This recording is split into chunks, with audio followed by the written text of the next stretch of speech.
Hello and welcome to OFA and AlgoX. During the next 14 days, you'll have the opportunity to change the way you see, analyze, and attack the markets. OFA will provide you with depth and insight into market events and help to isolate low-risk trading opportunities that can only be found through detailed volume analysis. Before we begin teaching you strategy, it's important that you understand the basic tool set. There are three main components to OFA: the chart, the profiles that we'll find down here, and the AlgoX trading interface over on the right-hand side. So let's start with the charts. You've probably noticed that OFA charts don't look like your typical candlesticks. Rather than simple open, high, low, and close charts, OFA pulls in the volume data to highlight key concentrations of volume within the chart periods, and then we classify each period based on the directional strength of each move. So, for example, here we see a period where there is a cluster of volume down at the lower end of it, and price has broken away or moved up away from that cluster of volume, forcing the market higher. We see the opposite over here, where there's a large cluster of trade at the top, and price breaks away and breaks lower, beginning a move lower. We can also see neutral periods, where we have a blue cluster. And this is simply telling us that even though the period moved up, we have a large concentration of volume essentially where the period closed. So at this point in time, it would be difficult to say whether or not the market was going to continue higher, as it did, or if perhaps it was getting top-heavy and might roll over. If we were to see a period like this followed by a red period, we would assume that the market is beginning to roll over.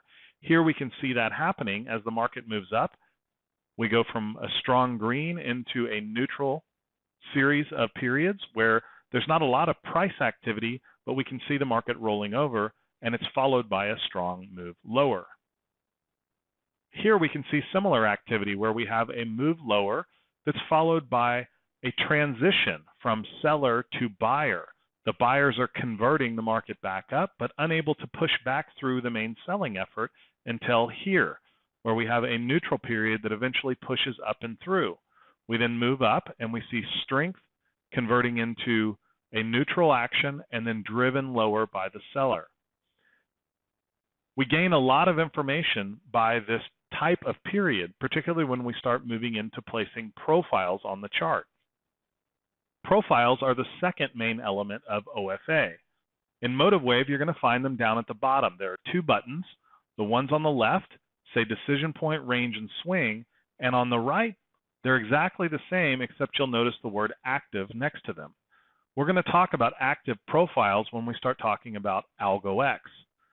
When we place active profiles on the chart, we'll be able to actually trade off of that data. For now, for the explanation, I'm going to stick with the basic profiles found on the left side.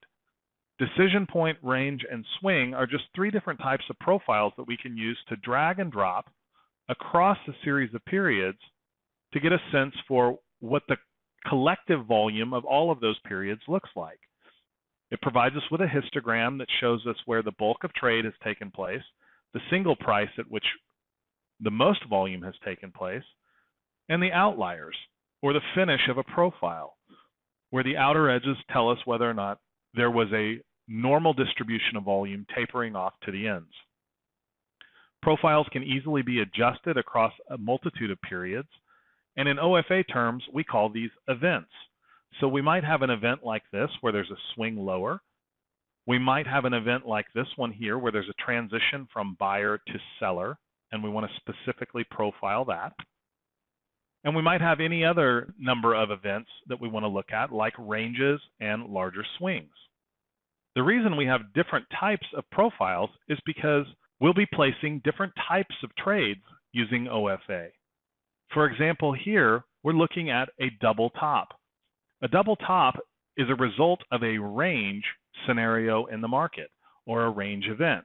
In this case, we have the market moving lower and trading higher, and then moving back into the range.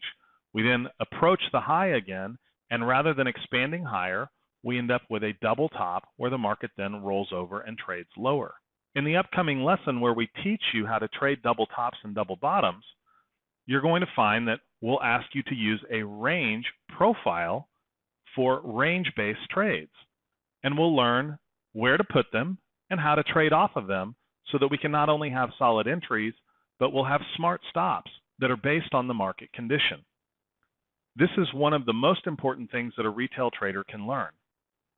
A stop is not a number that you come up with from optimizing backtests and form-fitting data to try and come up with the perfect number. The stop is actually the point at which the trade no longer makes sense. And because every trade is unique in some regard, we need to let the market data dictate to us where that stop should be. That way we can effectively determine whether or not we can afford it. We shouldn't be trading with a fixed 6 or 8 or 10 tick stop. If the trade opportunity dictates something less than that, we certainly want to use a smaller stop and reduce the potential drawdown. It will also allow us to start trading to compound our accounts so that we're constantly trading for a multiple of what we're trying to risk. If we're always risking 10 ticks, that means just to make a 2-to-1 return, we always have to make at least 20 ticks. We'd rather teach you how to get into trades where we might be risking as little as 4 or 5 ticks on a trade so that our multiples become 3, 4, 5-to-1 rather than just looking for a 2-to-1 return, hoping that we get 20 ticks out of something. In addition to double tops and double bottoms, we'll also be looking at key reversals off of transition points in the market. Major pivots provide support or resistance, and returning to them provides very low risk opportunities to take trades. We'll teach you how to identify those support and resistance points and how to properly trade off of them using the AlgoX interface. In addition to double tops and double bottoms, it's important that we learn how to trade breakouts and breakdowns. Here we have the market making another bottom and then trading through it and breaking down lower. This is also a range-based trade where we see a range created and then broken. So we'll be using range-based profiles for trading breakouts and breakdowns. And of course, the fourth type of trade that we want to learn is how to follow a trend. We'll be looking at swing examples and showing you how we can apply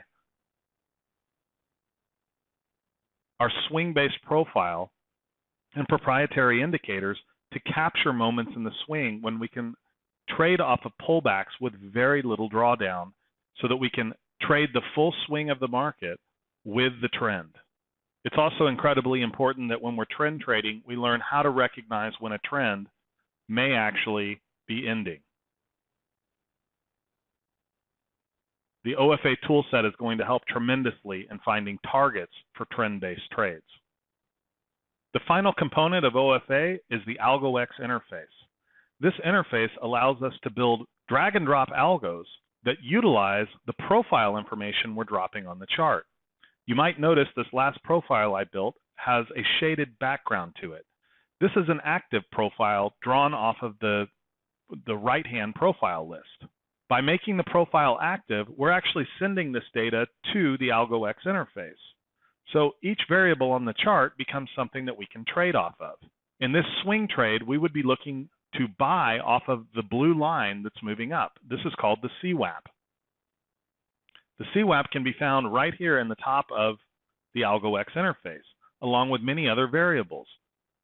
This allows us to send trades directly to those points on the chart and have them attached to specific execution algos, take profit algos, and management algos.